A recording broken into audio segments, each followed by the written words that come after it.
Good evening. The time has finally come for me to make part 2 in my video series on Steven Hassan's BITE model. BITE being the acronym for behavior control, information control, thought control, and emotional control. This model is used to determine if an organization, religious or otherwise, is using undue influence or mind control. And we're applying this model specifically to the Jehovah's Witness organization. And in this video, we will be focusing on information control. I will include the list that I am working from in the description below. It comes from the book Freedom of Mind as well as the website Freedom of Mind. We have a lot of information to cover, so let's get right into it. Point number 1 is deception, broken down as deliberately withhold information, distort information to make it more acceptable, and systematically lie to the cult member. The Watchtower has done this frequently, especially when it comes to the history of the organization. I'm just going to give you one significant example, and that relates to 1914. This is the most significant date in Watchtower chronology. 1914 is connected to 1919, which is supposedly the date when God chose the early Bible students who became Jehovah's Witnesses to be his representatives on earth. It's the date that God chose Joseph Rutherford and his associates to be his mouthpiece on earth. So 1914 is really, really important. Now, the Watchtower teaches that 1914 was the invisible return of Christ, or the beginning of Christ's invisible presence. However, up until the 1930s, the Watchtower taught that the time of the end began in 1799, and that Christ had already returned invisibly in 1874. Prior to 1914, it was believed that 1914 would be the final end of Armageddon, the beginning of the resurrection, along with a whole list of other predictions related to 1914. For example, the January 15th, 1892 Watchtower said this: "The date of the close of that battle," referring to Armageddon, "is definitely marked in Scripture as October 1914. It is already in progress, its beginning dating from October 1874. Again, that was supposedly when Jesus' invisible presence began. Of course, none of the things that were supposed to happen in 1914 happened. So now, when the Watchtower talks about 1914, it's blatantly dishonest. One example would be the Watchtower from January 15th, 1993. It says, "The Watchtower has consistently presented evidence to honest-hearted students of Bible prophecy that Jesus' presence in heavenly kingdom power began in 1914. Events since that year testify to Jesus' invisible presence." Well, none of that is true. And they have repeated variations on this lie many times, and at least as recently as 2013. This is an interesting subject. It relates to the term Gentile times. If you're a Jehovah's Witness or a former Jehovah's Witness, you'll know that phrase well. The definition of that phrase has changed over the years. It's a fascinating subject, as I said, and this is only one example of many. In the description below, I will include a link to the website JW Facts and the page Misquotes, Deception, and Lies, and there you'll see 13 categories where the Watchtower has exercised this kind of dishonesty. And we'll discuss deception a little more under point 5b. But first of all, number 2 is minimize or discourage access to non-cult sources of information, including A, internet, TV, radio, books, articles, newspapers, magazines, and other media. Now, Jehovah's Witnesses are allowed to look at this kind of media, but the Watchtower and its leaders would refer to this as Satan's media.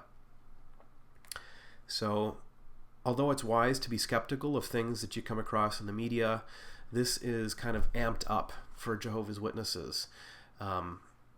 If they come across anything that seems to contradict their theology or doctrine, they're going to put up blinders right away, probably change the channel. For example, the subject of the last days. If they were to come across an article or a news program about how we're living in the least violent time in history, or the pestilence is at an all-time low, they're going to think of that as misinformation coming from Satan. It's almost as if Jehovah's Witnesses have the idea that all of the media is conspiring to mislead them, that it's all on display with the primary intention of misleading Jehovah's Witnesses. B and C under point 2 are extremely important.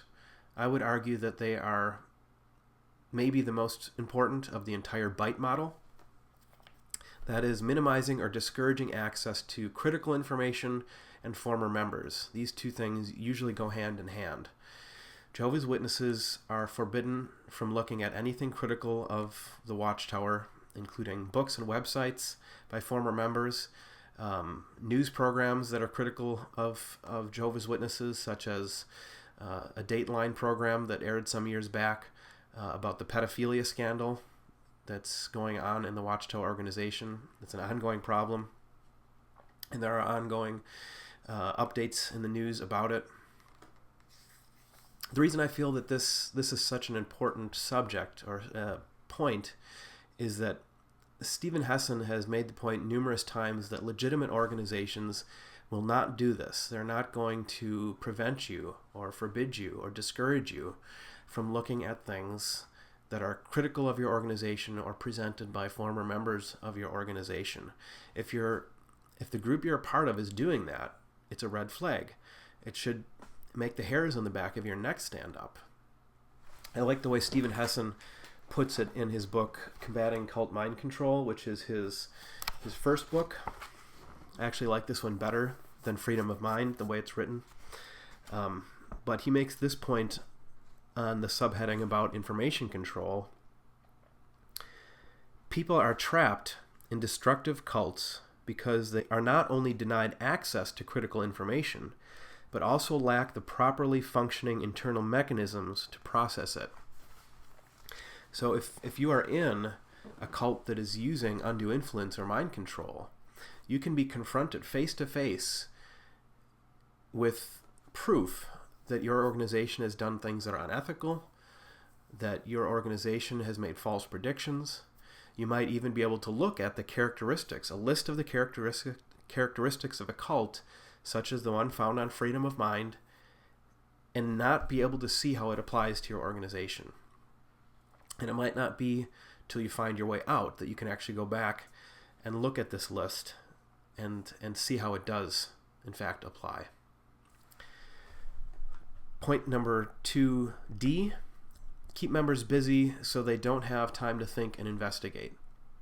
I've often heard it said from the platform at Jehovah's Witness meetings that Jehovah's Witnesses are the busiest people in the world.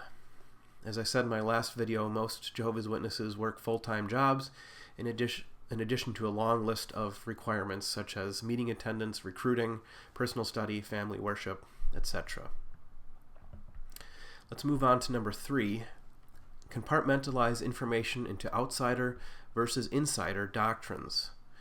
And that's broken down as ensure that information is not freely accessible, control information at different levels and missions within the group/pyramid. And Jehovah's Witnesses are organized like a pyramid with the governing body being at the top. And allow only leadership to decide who needs to know what and when. Now, in some cults, you'll find more extreme examples of this, such as, I think in Scientology, you have to actually pay money to get into the next level, at which time they'll give you more doctrine.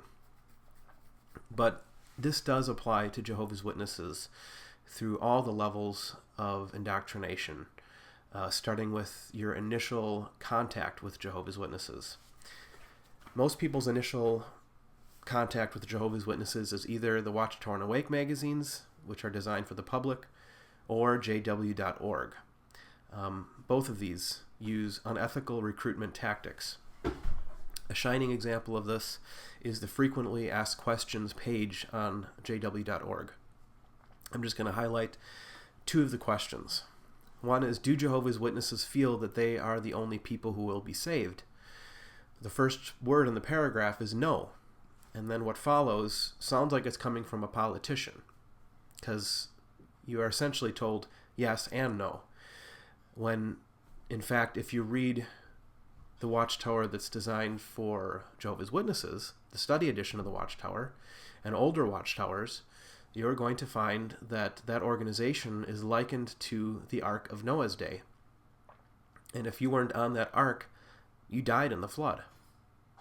Jehovah's Witnesses are told that only members of the great crowd and of the anointed, the two-class system that exists within the Jehovah's Witness organization, that only those people have any scriptural basis for hope of surviving Armageddon. The other question on jw.org, frequently asked questions page, worth looking at is, do Jehovah's Witnesses shun former members of their religion?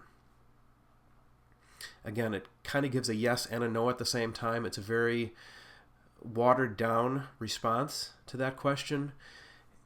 And there's no mention of the fact that if you leave for conscientious reasons, you leave because you don't believe it anymore and your conscience won't allow you to stay, that you are going to be shunned and lose all contact with friends in the organization, all contact with family in the organization. The next level of indoctrination would be the Bible Teach Book. This is the book that Jehovah's Witnesses are currently using as a study aid, or for what they call their Bible study. And this book progressively reveals doctrines, starting with the most appealing doctrines at the beginning. Again, no mention of shunning. It'll take you all the way up to the point of baptism, encouraging you to get baptized, and never once mention that once you join, you can never leave without losing your friends and any family in the organization. There's also no mention made of the history, which I've already kind of alluded to earlier in the video. No mention that supposedly Joseph Rutherford was chosen in 1919, that the governing body is the mouthpiece for God, starting with 1919. It's not in there because it sounds weird.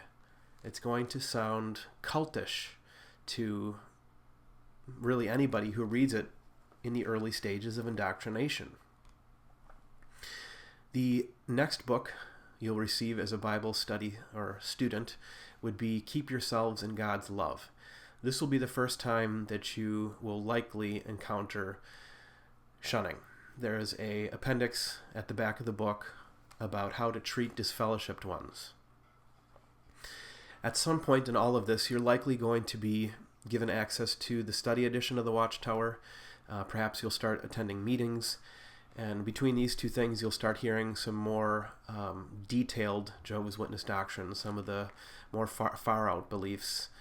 Now let's say you get up to the point of getting ready to be baptized. You'll be given the book Organized to Do God's Will. This contains a list of questions that you have to answer correctly if you're going to be baptized. And it also gives a detailed breakdown of what is expected of you from an organizational standpoint,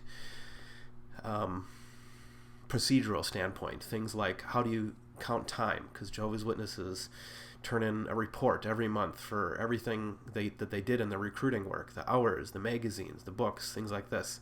What is a return visit? What is a Bible study? These kind of details would be in that book. Once you're baptized, then there are different levels of privilege within the organization. You could be an auxiliary pioneer, at which point you are then allowed to sit in with meetings with the regular pioneers, special meetings. Regular pioneers have access, and I should say that a pioneer is somebody who dedicates a certain amount of time. An auxiliary pioneer, it's a 50-hour requirement for the amount of time they spend in recruiting, their field ministry as they call it, and a regular pioneer is spending 70 hours a month. So these regular pioneers have access to the book shining as illuminators in the world, and if they stop pioneering, they have to turn that book back in. Then there's ministerial servants.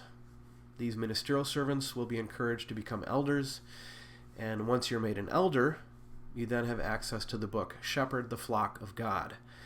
This is a very notable book because it's the only place you can find a comprehensive list of the reasons that a Jehovah's Witness can be expelled from the congregation and subsequently shunned, or disfellowshipped as they call it. This list isn't necessarily intuitive. It's not like you can read through the Bible and find this list. It takes things that are in the Bible and then breaks them down into a minutia of reasons why you can be disfellowshipped. It's very similar to what the Pharisees did to the Mosaic Law, taking a list of laws and adding a bunch more laws. The final thing I'll mention is copyrighted letters for elders and circuit overseers. Circuit overseers are the emissaries of the governing body, the go-between between the governing body and the congregations. These letters are copyrighted, and if they find their way onto the internet, they can be pulled from the internet because of that copywriting. Number 4, encourage spying on other members. Impose a buddy system to monitor and control member. Report deviant thoughts, feelings, and actions to leadership. Ensure that individual behavior is monitored by group. Well, Jehovah's Witnesses need no buddy system because your family, your friends, the other people in the congregation, even neighboring congregations, are all programmed to watch you and report anything that you do that could be perceived as a serious sin. This would include things like going into a church, if they believe that you're going there for worship. It would include celebrating holidays, smoking. If they see your car parked out in front of the house of a member of the opposite sex or a member of the same sex, if they're suspected to be a homosexual, all these are things that you could be reported for. Even if you're heard saying things about the leadership. You know, if you were to say, I don't believe that the governing body is God's representative on earth. These are all considered serious enough sins that they need to be reported. Now, if it's handled correctly, that person should approach you privately and say, I'm aware that you have done such and such, and if you don't talk to the elders within this allotted time, a week, 2 weeks, then I will talk to them. That doesn't always happen. In many cases, the first time you are going to be confronted about this will be from the elders at the meeting. So an elder walks up to you and says, we need to talk to you in the back room. That's a terrifying moment when you sit down and they say, it's come to our attention that you have done such and such. What do you have to say for yourself? Number 5, extensive use of cult-generated information and propaganda, including A, newsletters, magazines, journals, audio tapes, videotapes, movies, and other media. Jehovah's Witnesses are inundated with things to read and other media. They have their 3 magazines that come out every month. Every convention, every yearly district, or I think they're called regional conventions now, releases a new book, usually a couple brochures, sometimes a DVD. They also have a yearbook that comes out every month and paints a rosy picture of how great the organization is doing and will highlight what has been accomplished in various countries within the organization. And now with jw.org, there's a steady flow of, like it says, propaganda coming from that website. So you have specific news that creates a very, again, a rosy picture of what's happening in the organization. And you have articles that aren't found in the magazines. You have things that are specifically for children, articles, videos, and even comics and activities for kids. Moving on to point B, misquoting statements or using them out of context from non-cult sources. Yes, this happens frequently. As I said, I'm going to include a link to jwfacts.com and the page entitled Misquotes, Deception, and Lies. And there you will find 8 areas where the Watchtower is guilty of misquoting. There are 2 classic examples that I'll highlight. One is the brochure, Should You Believe the Trinity? And the other one is the book Life, How Did It Get Here by Evolution or Creation. Both of these books, this book and this brochure, are currently out of print. And I do want to say that I'm not commenting on these beliefs. I'm not going to talk about the divinity of Christ or creationism. It's perfectly fine to have these beliefs or not to have them. The problem is when you start to support or discredit these using deliberate quote mining, which is what is done throughout these publications and others like them. It's not just these two. You'll also find articles in the Watchtower on the subject of creation or the Trinity that do the same thing. What they'll do on the subject of the Trinity is quote church fathers or theologians and make it imply that they question the divinity of Christ or the Trinity in a way that they never have. In the case of creationism, they will quote scientists and imply that there is a problem with evolution that person doesn't have, and oftentimes actually make the opposite point of what that scientist intended. The way they do this is through the use of, I believe it's called an ellipsis, the 3 dots. So they'll take the first part of a quote, put in 3 dots, and then they'll give you a different part of the quote, leaving out something really, really important in the middle. The most recent example of this I'm aware of is the January 2015 Awake cover series entitled How Did Life Begin? They quote a scientist who actually wrote an open letter to the Watchtower Society, and I'll just quote a portion of the letter. You can Google it and read the whole thing. But he says, "I have received inquiries from many evolutionists, atheists, and former members of your organization, ex-Jehovah's Witnesses, who brought the above misquotation to my attention. I agree with them that your misquotation of my work is deliberate and meant to convince your followers in the truth of creationism by perpetuating false support from scientists. So I am asking you first to remove the misquotation from your article immediately, and second, print an unconditional apology for what I consider is a deliberate, damaging action on your part to my reputation." Of course, the Watchtower Society won't do either of those things. It's not their MO. Okay, number 6, unethical use of confession. This one is a little different than the other points as it has to do with how information about you is handled. And it's broken down as information about sins used to disrupt and or dissolve identity boundaries, withhold forgiveness or absolution, manipulation of memory, possible false memories. Now, some cults use public confession and public shaming, and some deliberately implant false memories. There's nothing that overt in the Watchtower organization, but I believe that all 3 of these can apply. There are many ex-Jehovah's Witnesses who have horror stories about how they were wrongly disfellowshipped or how they have been mishandled by a judicial committee. I'm not going to get into any of these because it's anecdotal. That doesn't mean I don't believe these stories. I would just prefer to speak in more general terms about organizational policy. So let's look at what happens in a judicial committee. This is a private trial between you and 3 men. Because it's totally private and no observers are allowed, the congregation and your family simply has to trust that you were handled in a just way, with no real assurance that there was no abuse of power.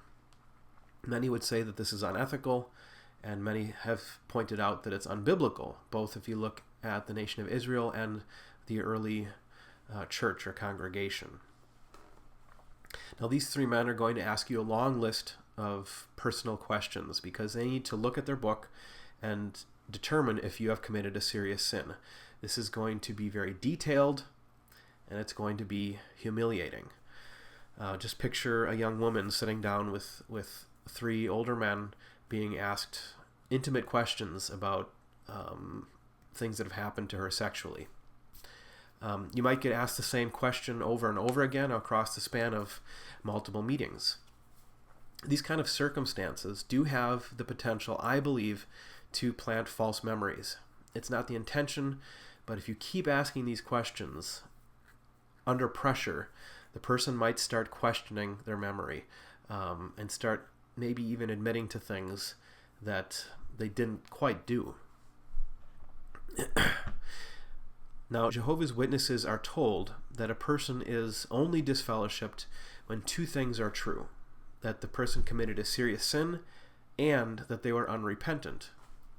So how do they determine if you're unrepentant?